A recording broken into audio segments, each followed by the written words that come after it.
مسیر پرپیچ و خم و قشنگ و سرسبز، صحنه‌های بزن و جالب، ویو خیلی خوشگل، سوغاتی خیلی گوگولی و در نهایت دریا و اون آرامشش. سلام توت فرنگی من، چطورین؟ امیدوارم حال دلتون عالی باشه. وسایلای مسافرت شما رو آماده میکنیم. لوازم آرایشیمون رو برمیداریم تو کیف جداگونه میذاریم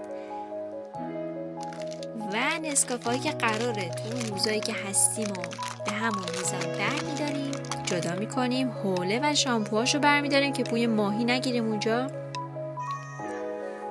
وسایلا رو آماده میکنیم و یه گوشه میذاریم تا صبح زود بچینیم تو ماشین و راه بیفتیم. تا 4 صبح درگیر این چیزای خوشگلی که الان میبینین بودیم که تو راه یه چیزی داشته باشیم واسه خوردن، نه اینکه هله هوله بخوریم. ببینید نکته مثبت. وای این ویو رو نگاه کنید، کوههای سرسبز و خوشگل و در نهایت توی اقامتگاه امام رضا واسادیم تا یک ناهاری بر بدن بزنیم که جای نسبتا خوبی بود و خوشگل بود.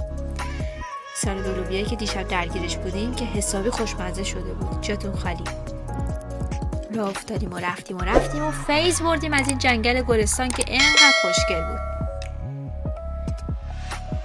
یعنی ویو رو نگاه داداش، وای عالی بود، خیلی خوشگل بود، یه آرامش قشنگی داشت.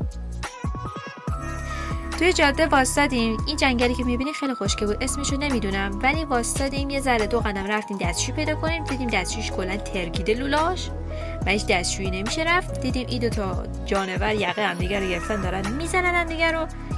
یکی از پخش زمین شد و ظاهرا اون یکی دیگه برد.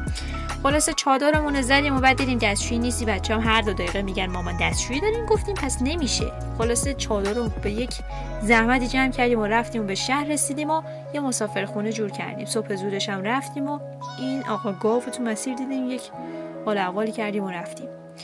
این هم که خواستیم جس بگیریم رفتیم اینجا که خیلی خوشگل بود جاش. صبحانه‌ای بر بدن زدیم و چای آتیشی. جاتون خالی. یوچ سرمون رو چرخوندیم دیدیم ای خدا کلا زیر مهیم و هیچ جایی دیده نمیشد. بله دیگه همونطور که میبینی کلا مه شده اینجا و خیلی برامون عجیب بود که چرا یهویی شد. ولی از اونجایی که ما از هیچی نمیترسیم رفتیم، از این پل رد شدیم تا به اون آبشاری که معروف بود و خیلی تعریفش رو میکردن رسیدیم. این پله رو ببین داداش، یه چند تا جای سوراخ هم داشت ولی خب دیگه چیکار کنیم رفتیم دیگه.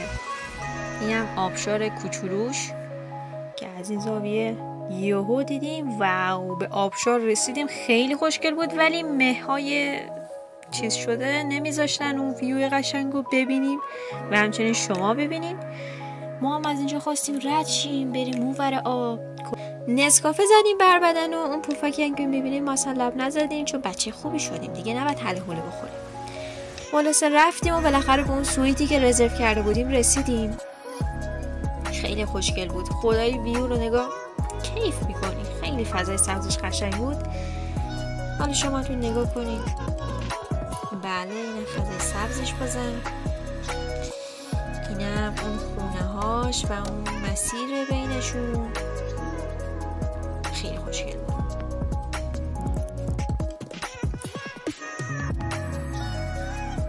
آقا هم چشمون خورد به این تابلشیه، هم رفتیم خودمون روش لش کردیم. بیا اوف انقدر چسبید چشا رو بستیم و رفتیم تو رویا.